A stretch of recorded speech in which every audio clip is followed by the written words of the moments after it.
Uttai re Goenkarano. Today, I need you to pay attention because what is happening in Velçao is also going to happen in the rest of Goa. Imagine waking up one day and finding out that your land that is rightfully yours has been grabbed by the government for a project that is going to cause more harm than benefits. Now stop imagining, because this is the reality for our Goenkars who are living in Velçao.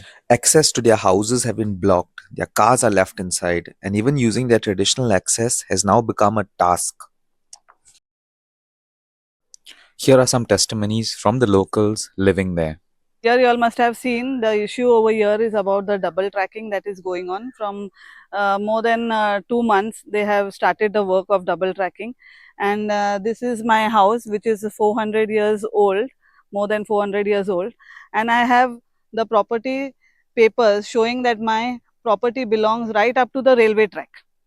Okay, the issue here is now that they have brought it to such a height, they have come above the compound level, and the water during the rains will be gushing down into my property and will be destroying my 400 years old house.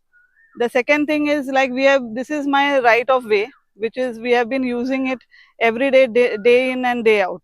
Now I have lost my exit and access. My car is got blocked. We are been blocked into the houses.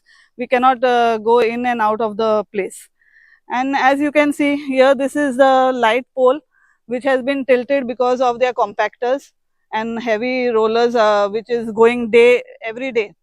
And also I have my water pipeline which is underneath, which they have not taken care. The railways have not taken care of anything, neither the water drainage, neither whether the people are staying along the railway track.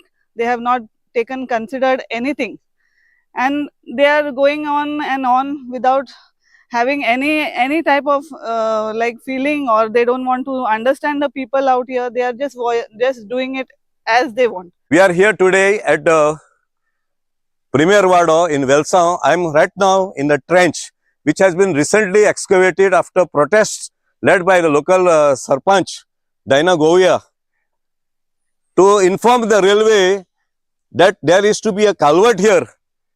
In 1990, when the then narrow gauge was converted to a broad gauge, the culvert was demolished, and in its place 5 concrete pipes as a cross drain across the tracks was laid, so that water from the eastern side could go to the western side into the Nala which is belonging to the Comunidade of Velçao. On my right hand side, one can see that there is a Portuguese era house. The residents, unable to bear the noise and the pollution, have shifted their residence to Vasco, as we understand. And this area is today, which was once a very lively place, is wearing a very desolate look. It is very unfortunate that the government of Goa is tactically doing it to evict the residents of this village of Velçao from their own land to facilitate the construction of the double tracks. Per se, the people are not against the railways because it is meant primarily for passenger mobilization. But today, the government and the central government is doing it to take in hazardous cargo like coke, coal, sulfur through our land, through our once pristine land. And as you can see, this area is used for all our emergency purposes. The ambulance is to pass here, the fire brigade, the village garbage vehicle is to pass here. And we don't understand, if the double track does materialize, how and from where the people whose only exit towards is this right of way. So we appeal to the government of Goa, please do not backwards to accommodate the requirement of the railways. This is not done. We, the villagers, have a right to live in this area. The Southwestern Railway is claiming that this whole land belongs to them. But the papers the local people are having proves that their land is up to the tracks. They are claiming for extra land to make a road for the people. If we make a road this side, I don't think these houses will stand anymore. They are demanding for another 1.5 meter. They have not demarcated the area at all, and people are not aware how much they want and from where they want.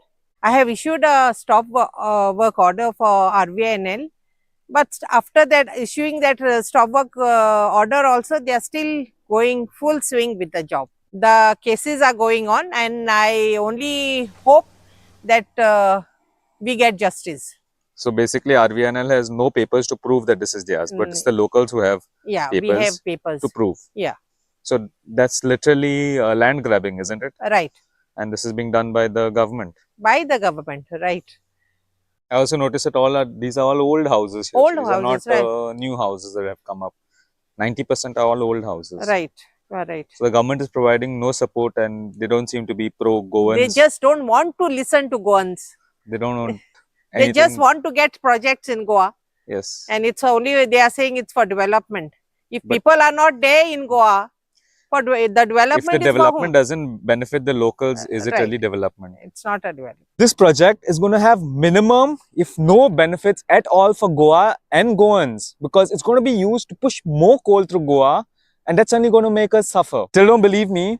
Then trust the reports that show that they want to increase coal in Murmagaon. Yes, I completely agree that development is not only needed, it is essential. But can you really call it development if it comes at the cost of Goa and Goans' quality of life? There is something known as sustainable development. This is something that seems to be lost on all governments. Against all odds, our Velçaokars are fighting a really good fight, and we need to stand with them. Because all over our state, such projects that are detrimental for our future are being pushed by our government. You all remember how our Dev Kapeshwar temple was moved against the people's wishes. So it's very clear that this government is not for the Goans.